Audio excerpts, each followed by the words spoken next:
हित परित हिताई मिताई जात छोड़ देला। हित परित हिताई मिताई जात छोड़ देला। जब समय होला कमजोर,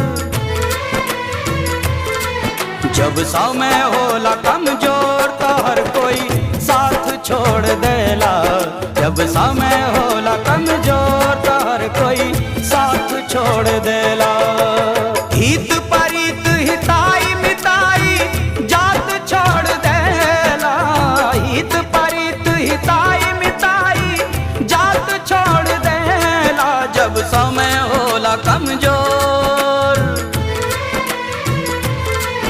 जब समय होला कमजोर तो हर कोई साथ छोड़ देला। जब समय होला कमजोर तो हर कोई साथ छोड़ देला।